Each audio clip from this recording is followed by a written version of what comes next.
Hi, this is Rabbi Aharon Dubinsky coming to you today from the Chut Shel Chesed Yeshiva in the holy city of Yerushalayim under the direction of our beloved Rabbi and spiritual leader, Rabbi Shalom Arush. May Hashem bless him always. Let me ask you a question. What kind of a leader are you? And I'll ask you another question. What kind of a teacher are you? Now, I know there's some of you out there saying, me, I'm not a leader. I'm not a teacher. You know, Moshe Rabbeinu said the same thing when Hashem called on him, and he became a leader. And there was a marked difference between the kind of leader he was compared to the kind of leader, say, Abraham, Yitzchak, and Yaakov were. But there was good reason for all this. And I'm going to go over some of the changes with you very, very briefly today. Now, Abraham, Yitzchak, and Yaakov, fabulous, tremendous teachers, great leaders. But for the most part, Hashem said, do this, and they did it. Do this, they did it. Rarely did they argue with him, the most notable case being when Abraham was pleading the case of the people of Sodom and Amorah. That was the one case. For the most part, take your son and make him a sacrifice. Abraham did not question. He simply did it. Why should I do this? You said he was going to be the one who was going to carry on my name, carry on the teachings. You told me this. Why would you want me to do this? Not once, not a peep. Every time he was tested, all of his 10 trials, not a question, not a peep. And it seems to hold true through all three, Abraham, Yitzchak, and Yaakov. And Yaakov ends up being the father of all 12 tribes, the 12 tribes of Israel. 12 sons, all staying on the derech. And some of you today who have children might get a tinge of envy at that, because it's truly a remarkable thing that all 12 of his sons, in a land that was full of pagans, stayed on the derech. This is an amazing thing. But Moshe Rabbeinu comes in, and he's different than Abraham, Yitzchak, Yaakov. He is totally different. He doesn't question some things. He questions almost everything. Why do you pick me? There are others who are so much better than I am. I have a blocked tongue. My mouth doesn't work right. I'm not the kind of person. I'm not a leader type. I'm not the person you want to send. Send somebody else. Send anybody else. That was Moshe Rabbeinu. Now, why the difference between the two? Well, the difference is very simple, actually. With Abraham, Yitzchak, and Yaakov, they were leaders of, at most, their family and a few peripheral people. Small groups, small manageable groups. Moshe Rabbeinu was asked to manage what amounted to over 3 million human beings. An amazing amount of things to be done. And what was so amazing is how he actually got it done. And that comes through persistence, which we're going to talk about in just a minute. But in the meantime, what does Hashem do different?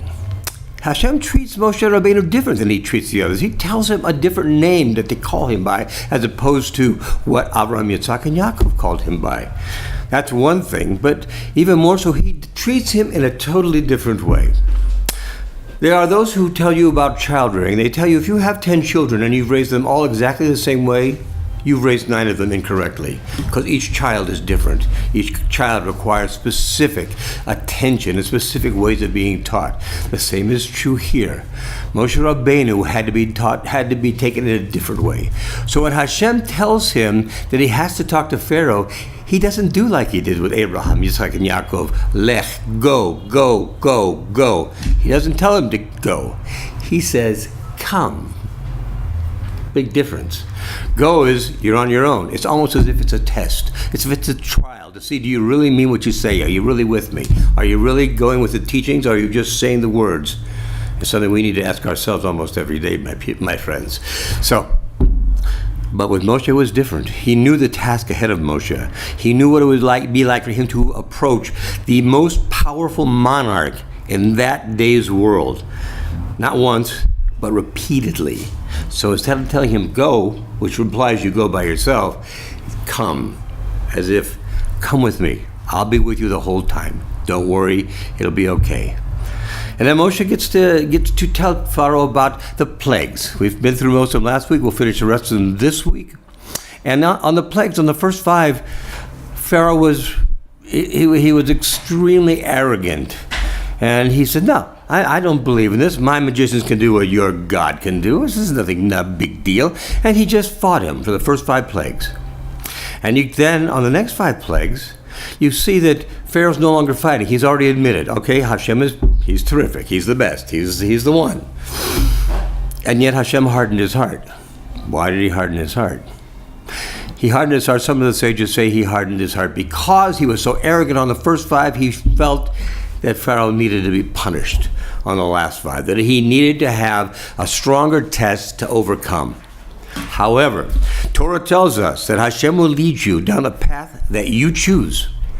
And the path that chosen by Pharaoh was to be arrogant. However, on the offsetting side of the path that you choose that Hashem leads you down, you have free will.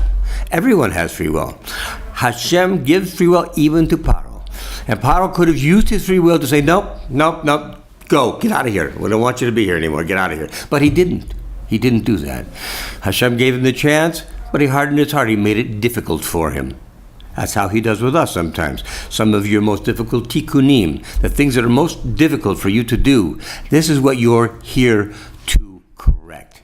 So, in this being the case, these are the difference between the leaders of Israel earlier and Israel with Moshe Rabbeinu. Now, what you have to understand is it's a great emunah also to leave Egypt at the time that they left Egypt. In Mesiras HaNefesh, to lead a lamb, which is one of the gods of Egypt, through the streets, tie him to your bed for a week, and then slaughter him and post his blood on your doorpost. How much guts does this take?